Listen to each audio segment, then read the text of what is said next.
আসসালামু আলাইকুম। আমরা আজকে একটি কাজ করব, সেটা হলো ইনোলাক্স, যার কোনো সাইড কপ নেই। প্রবলেমটাকে একটু দেখি।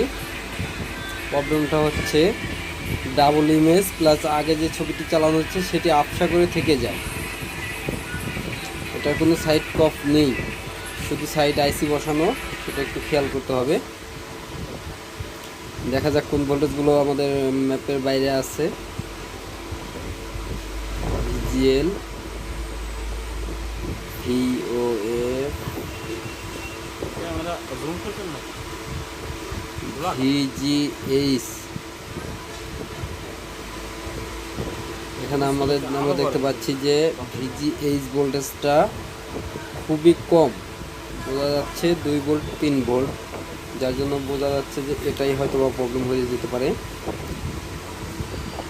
তারপর আমরা কনফার্ম হওয়ার জন্য মিটারের তারটি শর্ট করে দুই পাশে সুই ধরে চেক করে দেখব যে কী হয়।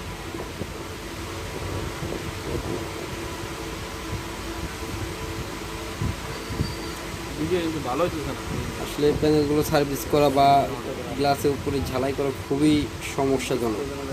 দেখা যাক, দেখুন VGH অফ। ওকে, VGH ভোল্টেজটা আমাদেরকে বাইপাস করে দিলেই কাজ ফাইনাল। দেখা যাক, সোল্ডারিং ওয়্যার, কপার ওয়্যার। আমরা বিশেষ কাজে একটি ঝালাই করেছি গ্লাসের উপরে, দেখতে পাচ্ছেন। VGH ভোল্টেজটি দিয়ে এখান থেকে VGH নিয়েছি।